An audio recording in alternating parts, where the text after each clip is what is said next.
Glória a Deus, que bom que você está aqui. Hoje iniciamos uma nova campanha, Vivendo em Plenitude, e nós falaremos um pouquinho sobre fé. Quem aí tem fé? Tem uns crentes fé demais e uns fé de menos, né? Uns crentes bully, uns crentes fé demais e uns crentes fé de menos. É. Olha, vamos falar um pouquinho sobre nós termos fé, porque a fé ela tem o poder de transformar as nossas vidas. E na última campanha a gente falou sobre como é que fala? Despertando o seu herói. Quem participou das outras terça-feiras? Amém. Falamos um pouquinho sobre despertando o seu herói. E agora a gente vai falar um pouquinho sobre viver em plenitude. E eu sempre gosto de trazer o significado das palavras, porque às vezes a gente vai falando e vai vivendo e a gente não se atenta ao verdadeiro significado. E plenitude é o estado de que é inteiro, completo. E é uma palavra que vem do latim que significa satisfeito. Então, você ser pleno, você viver em plenitude é você estar satisfeito, não haver falta de nada, você ser completo. Só que a gente só pode ser completo quando a gente está no Senhor. Amém? E aí, nós sabemos que cada um de nós tem as suas particularidades, tem as suas capacidades. Cada um de nós tem. Deus deu características diferentes e Ele quer moldar as nossas vidas para que a gente realmente possa viver em plenitude, como Ele preparou para nós. Amém? Então, eu gostaria que vocês abrissem comigo em Mateus 24. É um texto bem conhecido. Nós vamos ler do versículo 24, Mateus 14, do 24 ao 31.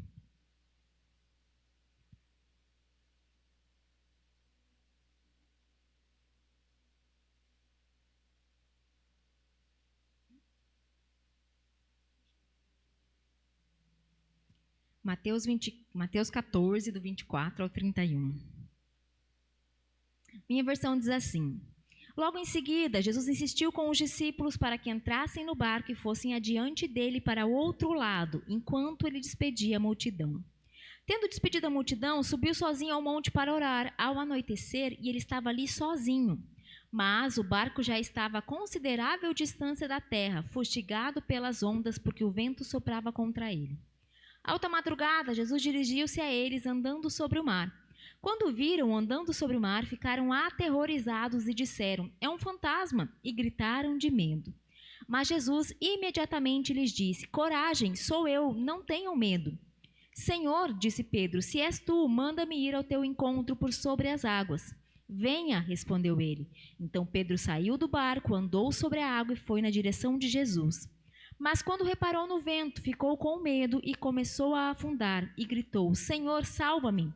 Imediatamente Jesus estendeu a mão, segurou e disse: Homem de pequena fé, por que duvidou? E existem dois grandes inimigos da nossa fé. Dois grandes inimigos que nos impedem de viver tudo que o Senhor preparou para nós. E eu vou falar sobre eles hoje: a dúvida e o medo. Quem aqui já teve medo? Quem aqui já pensou, será que Deus realmente tem tudo isso para mim? Será que tudo que é pregado, tudo que é falado, será que é para todo mundo? Será que, isso é para o fulano ou é para o ciclano, não sei se isso é para mim? Porque Satanás ele gosta de colocar dúvida nos nossos corações para que a gente não acredite no que o Senhor tem para nós. E aqui a gente vê a história, quando Pedro, eles estão no barco e a Bíblia diz que o barco tinha sido alcançado pelas ondas, estava havendo uma tempestade. Então Jesus vem bem tranquilo, caminhando sobre as águas, como se fosse uma coisa supernatural. Foi lá, caminhandinho, e aquela tempestade louca. E aí eles acharam no primeiro momento que era um fantasma, imagina? O que a gente ia pensar? Eu primeiro que eu não sei se eu ia estar no barco no meio da tempestade. Não sou dessas. Já fico pensando, balança para cá, balança para lá. Eu lembro até hoje, quando nós fomos para o casamento da minha tia no Rio de Janeiro, a gente foi fazer os passeios. E eu acho que até já contei para vocês. E a gente foi lá em Arraial do Cabo. E para você chegar onde era o passeio, assim, você tem que entrar um tanto lá. E começou a ventar, e aquele barco fazia assim, e a água escorria assim dos lados, ia para um lado para o outro. E o cara que estava cuidando do barco lá, pilotando o barco, estava bêbado. E daí o povo estava tudo para meu Senhor, eu sou tão nova, não quero morrer hoje não. Chegamos lá, era lindo, maravilhoso, mas tinha que voltar, né? E aquele barco balançava. E nem tinha tempestade. Tava só um ventinho. A gente só não conseguiu entrar mais lá para dentro do mar, porque tinha previsão de tempestade e tal, e a gente não ia poder entrar. Mas só aquele balançar já me deixou com muito medo. E daí pensa, estão os discípulos lá, tempestade no meio do mar, à noite, uma escuridão que só aparece alguém caminhando na água. E aí? Se assustaram. Mas Pedro, como um bom impulsivo, né? Falou, não, se é o Senhor mesmo, deixa eu ir aí com você. E Jesus falou, então vem. E Pedro foi. E ele caminhou. Mas aqui a gente vê, lá no versículo 30, mas quando reparou no vento, ficou com medo e começou a afundar. E quando Jesus segura ele, fala, por que você duvidou? Você já não estava andando? A sua fé já não tinha permitido você caminhar sobre as águas? E o medo e a dúvida fizeram com que ele afundasse.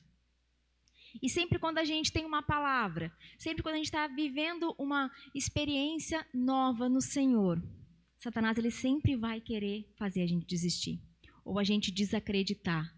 Mas cada vez que nós enfrentamos um novo obstáculo, nós enfrentamos o medo, nós enfrentamos situações adversas, crendo que vai dar certo, a nossa fé ela vai sendo fortalecida, o nosso caráter ele vai sendo moldado, né? A gente vai crescendo todos os dias, falando, poxa, eu consegui mais uma vez. Porque às vezes a gente vive igual Pedro, né? As coisas estão tão boas. Quem foi para a conferência aqui? Foi bênção, não foi? Foi demais. E a gente volta no gás, não volta? Nossa, eu fui cheio, glória a Deus, aleluia. Já vou marcar na minha agenda do ano que vem. Só não pode esquecer, né? Porque senão chega daqui a um tempo ninguém lembra do ano que vem. Mas a gente volta no gás. Aí acontece alguma coisa assim que não é tão legal e você começa a falar, poxa, mas era só para aqueles dias. A gente recebeu a unção do Senhor, foi bênção, né? Nós clamamos por um avivamento, mas é só aqueles dias.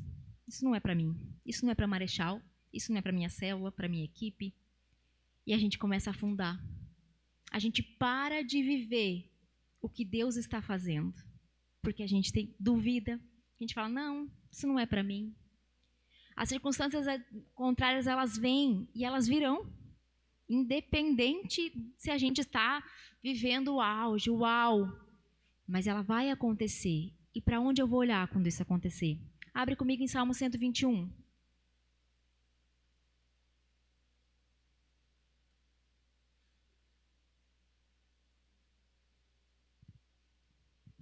Salmo 121, versículo do 1 ao 4, diz assim: Levanto os meus olhos para os montes e pergunto, de onde vem o meu socorro? O meu socorro vem do Senhor que fez os céus e a terra. Ele não permitirá que você tropece, o seu protetor se manterá alerta. Sim, o protetor de Israel não dormirá, ele está sempre alerta. Deus ele não perde o controle, mesmo quando as circunstâncias difíceis aparecem. Mesmo quando a gente planeja tudo lindamente e não sai como a gente planeja. Mesmo quando chegam situações inesperadas. Hoje, a gente até recebe... Quem recebe mensagem da Defesa Civil avisando que vai ter tempestade? Recebo, né? Aviso. Pode haver chuvas, tempestades, ventos fortes, vigência de 6 horas. Você acha que naquela época a Defesa Civil avisava a galera que ia ter tempestade? Você acha que alguém mandou uma mensagem para Pedro dizendo, não vai não, vai ter tempestade. Tá tudo certo, Deus falou, vai, Jesus falou, vai, eu vou depois. E a tempestade chegou. Mas, poxa, eles haviam acabado de vivenciar um momento ali importante com Jesus, com a multidão, e a tempestade vem. E aí? O que eu faço quando a tempestade vem? Esses tempos atrás, eu mandei um bilhetinho para uma das minhas discípulas, eu coloquei para ela assim, o barco de quem anda com Cristo também enfrenta a tempestade. Ele só não afunda. A nossa vida cristã, ela também vai ter dificuldades. Ela também vai ter coisas fora do nosso controle, momentos ruins. Mas se nós estivermos no Senhor, nós não vamos afundar. Nós vamos permanecer firmes, nós vamos fazer igual a gente leu aqui no Salmo. Eleva os meus olhos para os montes, é de lá que vem o meu socorro. Os meus olhos, eles precisam estar nas coisas do alto e não nas coisas da terra. Enquanto os meus olhos estiverem olhando somente o que é natural, o que é humano, eu vou me desesperar, eu vou achar que não vai dar certo, e a minha fé ela pode ser abalada. Mas os meus olhos precisam estar naquele que fez os céus e a terra, e que no Salmo ele segue dizendo: o seu protetor se manterá alerta, ele não dormirá, ele estará alerta. O Senhor não dorme, ele não esquece de nós, ele continua nos cuidando. E eu gostaria que você abrisse comigo em Hebreus 12, do versículo 1 a 3.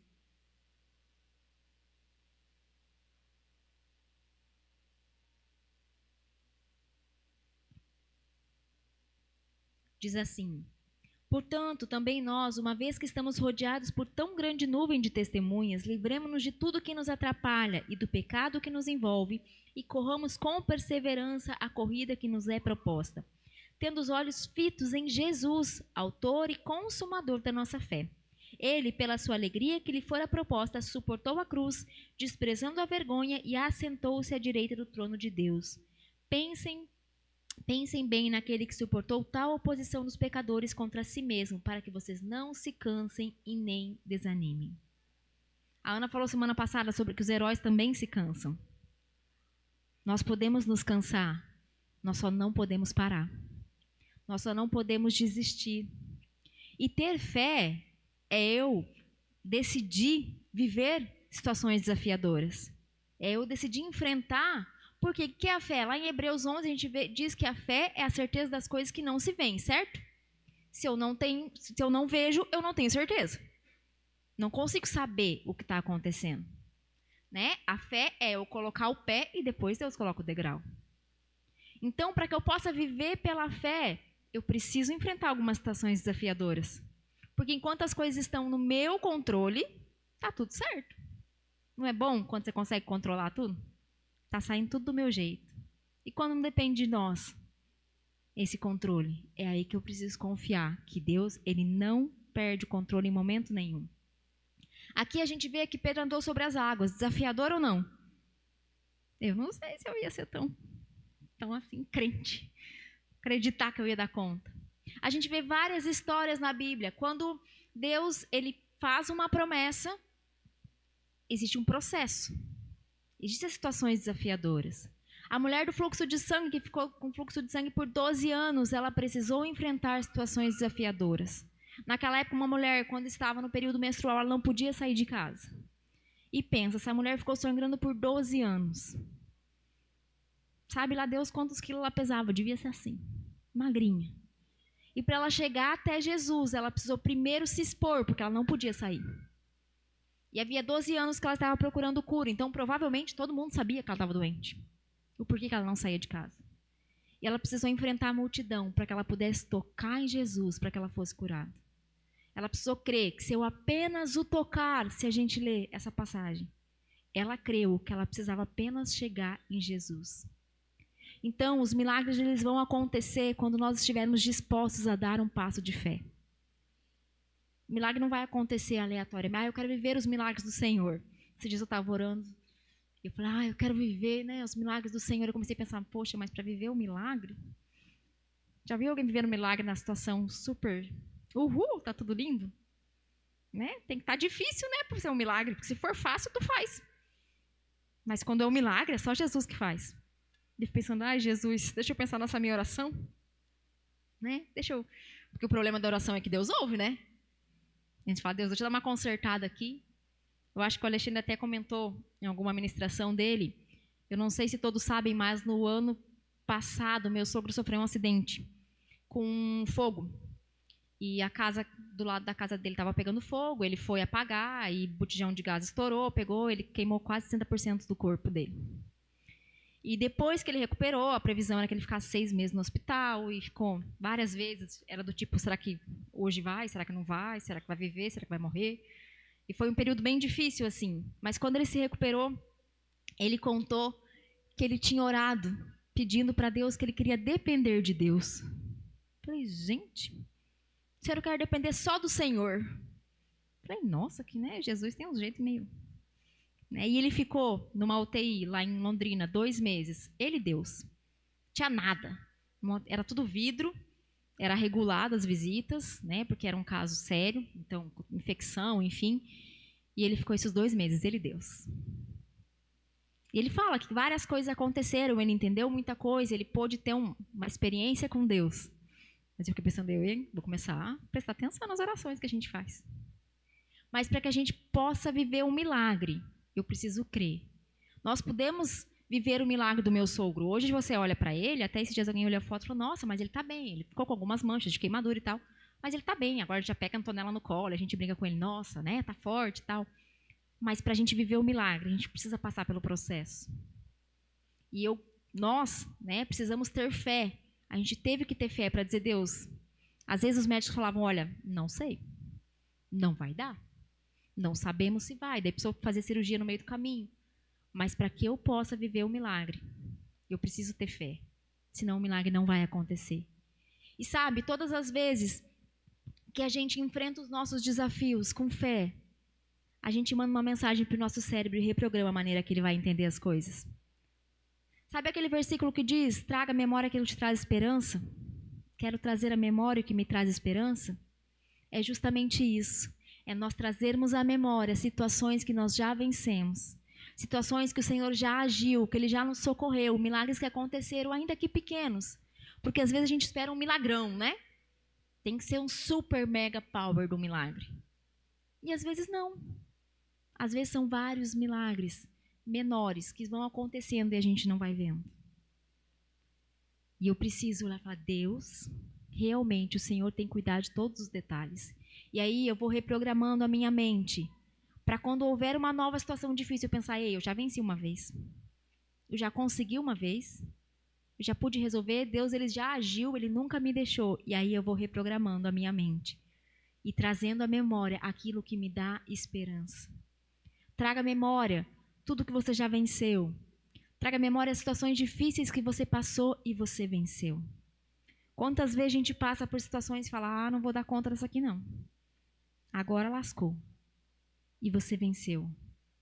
Então nós precisamos trazer à memória aquilo que nos dá esperança. A batalha do medo, ela é contínua na nossa vida. Eu sempre vou tentar desistir, Satanás vai sempre colocar uma dúvida na minha vida. Eu vou cansar. Quem aqui cansa de vez em quando?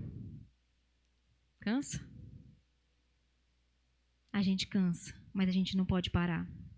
E sabe, o nosso cansaço físico, a gente renova lá com as pernas para o alto, na boa, descansando. Agora, para que nossas forças sejam renovadas espiritualmente, eu preciso me conectar com o Senhor. As nossas forças vêm dele, não tem outra forma da gente reconectar, das minhas forças serem renovadas, se não for no Senhor. Você tem o direito de cansar, você só não pode desistir. E sabe, para que eu possa viver em plenitude, eu não posso parar no meio do caminho. Só vive em plenitude quem chega lá no final, quem continua caminhando. Grazi, você está falando isso porque você não sabe o que eu estou passando. Não sei mesmo. Mas se você parar, você não vai alcançar lugar nenhum. Isso eu tenho certeza. Independente de qual seja a situação. Se você parar, você não vai alcançar a plenitude.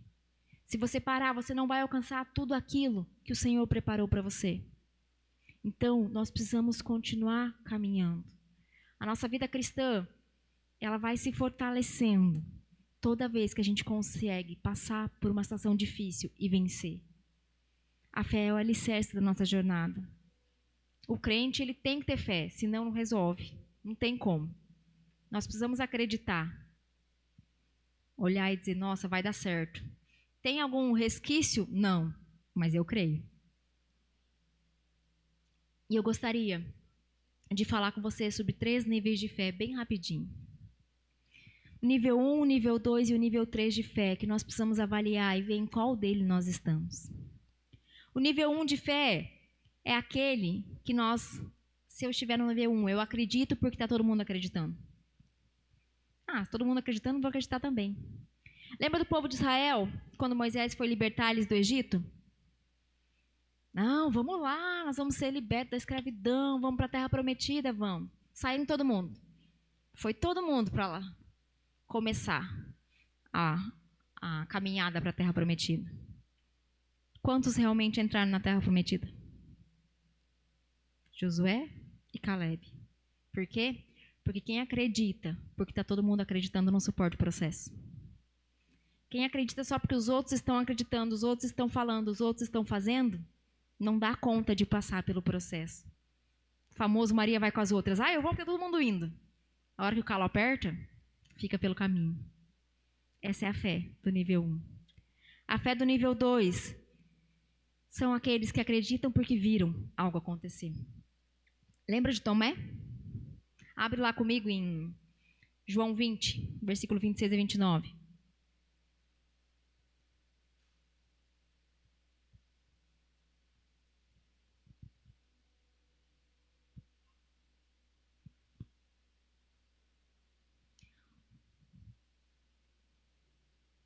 Os outros discípulos disseram: Vimos o Senhor. Ele, porém, lhes disse: Se eu não vir as marcas dos pregos nas suas mãos, não colocar o dedo onde estavam os pregos e não puser a mão no seu lado, não crerei. Uma semana depois, os seus discípulos estavam outra vez ali e Tomé estava com eles. Apesar de estarem fechadas as portas, Jesus entrou, pôs-se no meio deles e disse: Paz seja com vocês. Jesus disse a Tomé: Coloque o seu dedo aqui, veja as minhas mãos, estenda a sua mão e coloque no meu lado. Pare de duvidar e creia. Tomé lhe disse: Senhor meu e Deus meu. Então Jesus lhe disse: Porque me viu, você creu? Bem-aventurado os que não viram e creram. Tomé precisou falar: Não, põe a mão. Jesus falou: Põe a mão aqui. Olha aqui a marca. Olha aqui a marca. Primeiro que a Bíblia diz ali que as portas estavam fechadas e Jesus entrou. Jesus é Jesus, né? Chegou lá. E ainda assim, ele tinha visto Jesus. E ele precisou tocar no Senhor para ver. Ver as feridas. Porque ele não creu. Beleza. Agora que eu vi, eu criei. Esse é o nível 2. Eu só acredito se eu vejo as coisas acontecendo. E a fé? O que é a fé? São a certeza das coisas que eu não vejo. Então, esse eu criei. Criei pela metade. Precisei primeiro ver. Preciso primeiro as coisas acontecer. Eu creio que vai dar certo. Já tem um paciente. Deu certo. Então tá, agora eu creio mesmo. Senão eu fico só pensando. Sabe, vamos ver o que vai dar. E o nível 3 é aquela fé que acredita sem duvidar. Essa é a fé que nós precisamos ter. Eu acreditar que o Senhor pode fazer, que as coisas vão acontecer, independente de como estejam as circunstâncias. Eu não preciso de um sinal. Eu não preciso que algo aconteça para que eu creia, não. A minha convicção aqui dentro, ela não é moldada pelas coisas de fora. Eu sei que Deus vai fazer, independente das circunstâncias. Eu sei que Deus pode fazer infinitamente mais do que tudo que nós pedimos ou pensamos, mesmo quando tudo parece ao contrário. Mas sabe qual que é a melhor notícia? A fé é evoluível. Fui até procurar ver se existia essa palavra. É evoluível. Você pode evoluir o seu nível de fé. Se talvez hoje você se encontra no nível 1, que está crendo porque todo mundo está crendo, beleza, vocês falam que vai acontecer, vamos junto. Você pode evoluir. Para que você chegue no nível 3 e fala: eu creio que vai acontecer, mesmo eu não vendo. Lembra quando a gente vê lá no Antigo Testamento que fala: eu vejo uma nuvem do tamanho da mão de um homem e eu creio que vai chover. Pensa se for uma mão pequenininha. Mas lá, pensa uma nuvem do tamanho da mão de um homem pequenininha. Não vai chover não, esse tempo aberto. Mas eu creio. Eu creio que vai acontecer, mesmo que as circunstâncias digam o contrário. Não deixe que o medo e a dúvida, eles te impeçam de viver em plenitude. Eles te impeçam de viver satisfeito por tudo que o Senhor fez e tem feito na sua vida. Não deixe ser vencido pelo medo. Não deixe ser vencido pela dúvida. Se a dúvida tem tomado conta do seu coração, procura a sua liderança e fala: olha, está difícil.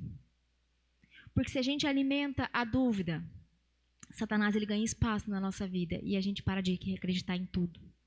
A gente esquece do que o Senhor já fez nas nossas vidas. A gente esquece do quanto Ele é soberano e Ele pode e todas as coisas. Então, que você realmente possa fortalecer a sua fé, Posso orar para que o Senhor aumente a sua fé. Por que tem pessoas que oram e as coisas acontecem, oram e não acontece? Será que eu tenho realmente crido? Será que eu tenho usado toda a minha fé? Será que eu tenho colocado em prática? Eu preciso chegar no nível 3, acreditar sem duvidar. Acreditar que o Senhor está no controle de todas as coisas. E Ele pode fazer todas as coisas. Só assim eu vou viver em plenitude. Eu vou me sentir satisfeito, sem falta de nada, porque eu sei que tudo o que eu preciso, o Senhor está cuidando. Amém? Eu gostaria que vocês se colocassem em pé.